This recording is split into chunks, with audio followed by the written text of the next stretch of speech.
Hey, welcome to the Midlife Makeover Show. We are here to talk about the best exercise to burn belly fat. I am Coach Marit. I'm Coach Sarah. And we're so excited to share with you in our Midlife Makeover program where most of our women come here. And honestly, they come and they're like, I can't believe I let myself go like this. I'm so disgusted. And a lot of it is the belly fat. It's like this area right here. Let us know if, first of all, if you're watching live, comment hashtag live, comment hashtag replay, and let us know where you're watching from. And every woman, when we ask them to share with us what they want. They're like, I just want to feel confident in my clothes. I want to go inside my closet. I want to wear what I want. I'm dreaming of like sitting on the Caribbean and just feeling really, really confident in how I look, right? I want to feel good. I want to feel strong, right? Hi, ladies. Love to see you live. When you guys comment, it really helps us with the algorithm and we can help more people, right? And when I was like in my 20s and even in my 30s, like it was so easy, right? It was so easy. I barely could do anything. And then suddenly I'm in my 40s and I'm like, what the hell? What happened? And it's my hormones, they're all whack, and menopause and autoimmune and kids and grandkids, and I don't have any time. Does anyone ever feel this way? If you feel this way, give me some love, give me some hearts in the comments, okay? That would be really helpful. And what we've noticed over the years is there's like two types of women. There's two types of women. So, and I would like to hear if you're number one. Just be honest. Tell us which one are you? Or if you're number two. So number one would be like, you're just not active enough. You have a sedentary job. You just have no motivation. Maybe you're in a lot of pain. Maybe you just kind of let yourself go in a way that you just don't move enough, right? You're not moving enough. Let me see number one. Okay.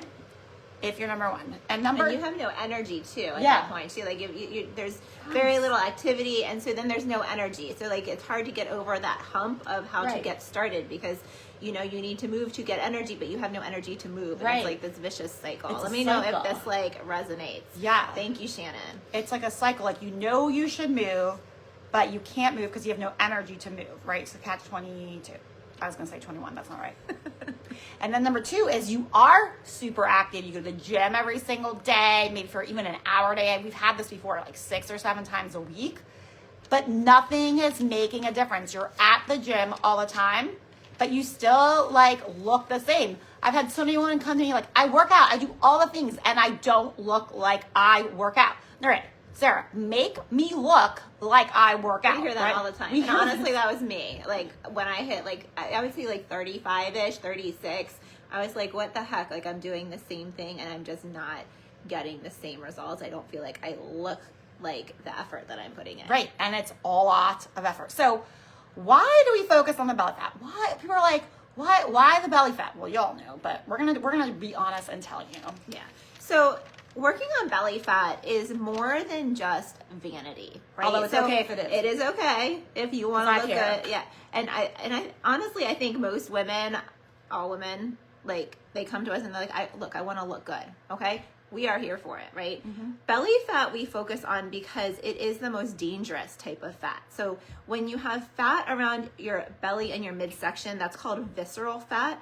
And that is more dangerous than like carrying a lot of weight in like your hips or your buttocks.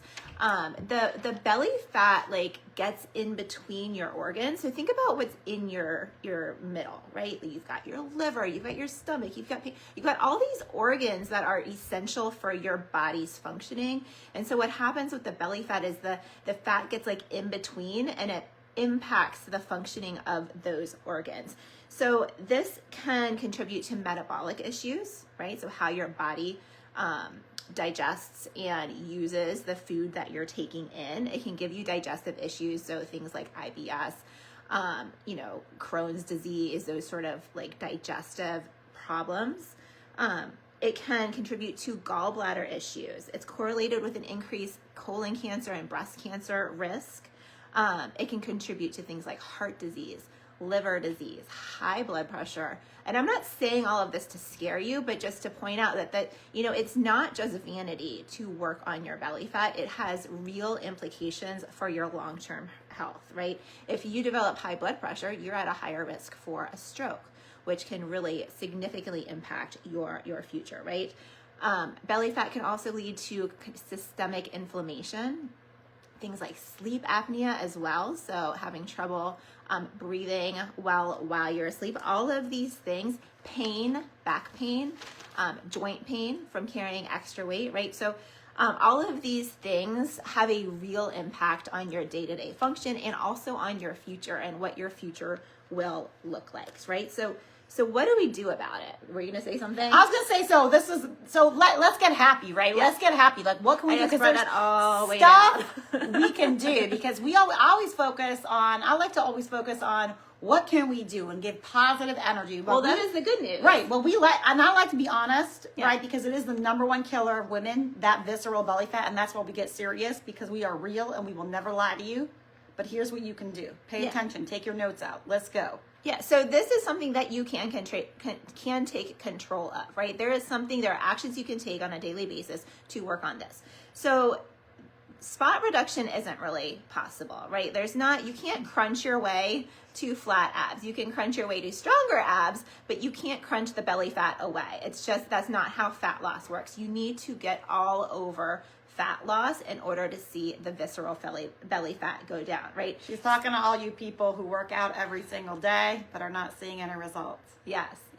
So strength training is where it's at. If you want to see all over fat loss and you are in your 40s, your 50s, your 60s, strength training is what you need to be doing in order to see results, okay?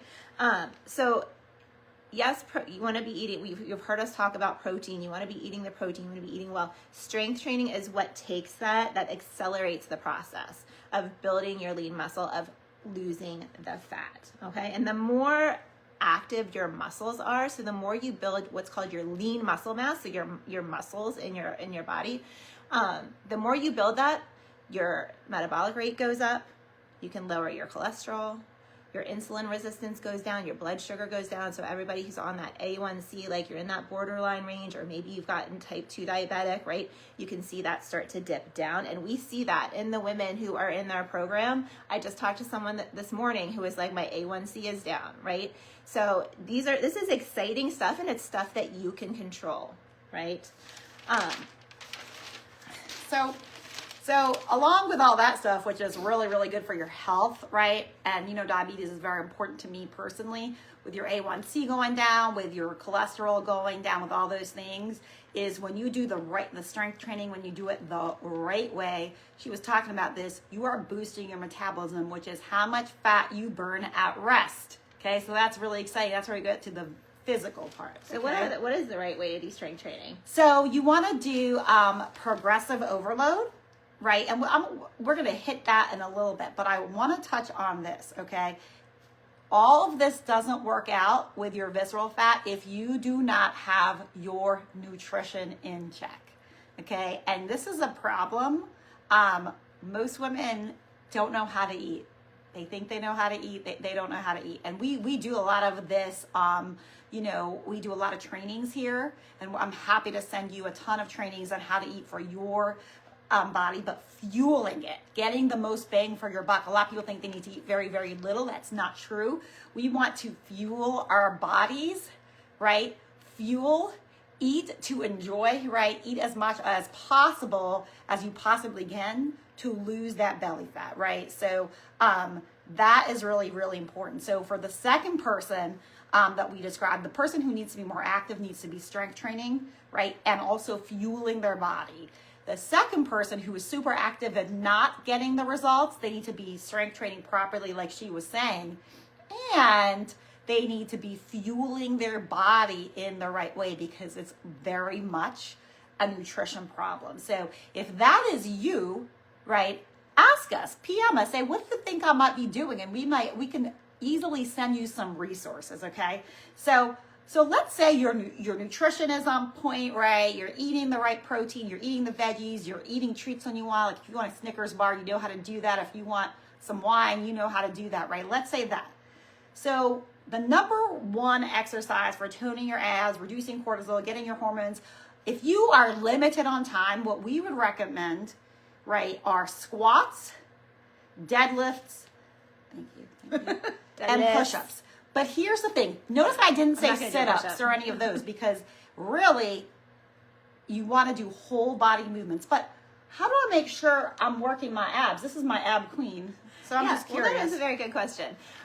So what you want to be doing when you are doing these exercises, right? So if you're choosing squats, you're choosing deadlifts, you're choosing push-ups, you want to do what's called engaging your abs. I'm going to flash you guys a little bit here with my abs here. Oh, what kind of show is this? So for instance, if you're doing squats, you want to engage your abs by pulling your abs in. And the best way I can describe that is if you literally put your hand on your stomach and you like give yourself a little cough, right? You're going to feel those abs contract. Do it now. Yep, do it now. Stand up and do it now. Put your hand on your stomach, do a little cough. That's the contraction. So it's not sucking in. It's a contraction, like knitting together of your core. So you're going to hold that while you do the squats. Okay, if you're doing deadlifts, you're going to find that contraction when you come up. You're going to squeeze your glutes and you're going to contract your abs and you're going to feel that. So whether you're doing bicep curls, so whether you're doing arm exercises, whatever it is that you're doing, if you are engaging that core actively and checking in with yourself repeatedly, you are going to get also that toning effect in your midsection without doing a single crunch. That makes sense. Yes. Off camera. Come back. Sorry, it just totally makes sense. And I want to hear from you guys. When you try this, what did you feel? What resonates with you? I know there was so much information here where we see so many of y'all watching. I would love to hear which part resonated with you so much, whether it be, you know, how you hold your core, the 3 exercises to do, or the nutrition part. I'd love to see you. I'm so excited to see you guys in our DMs. I hope you have a wonderful, wonderful Thursday and weekend. It's freezing here in Columbia, Maryland. I'm just curious where you guys are from, the ones watching live, the ones watching on the replay. Would love for you. I see Talia there, I see Sherry, I see Monique, I see Julie, Shannon. I think I saw Terry on here. Yeah, earlier. Terry on here. I would love to hear where you're watching from and what the weather is, where you are, and what resonated with you here. And we will love to hear from you soon. Have a great day. I was going to say one more thing before we say goodbye. We also have beginner workouts. So if you are wanting to try strength training, we have some workouts in this group if you just search for them. They're in the guide section under our trainings. Cold, yes. But if you want us to send you a beginner strength workout to get you going, we have that. Just reach out. Have a great day. Have a great day.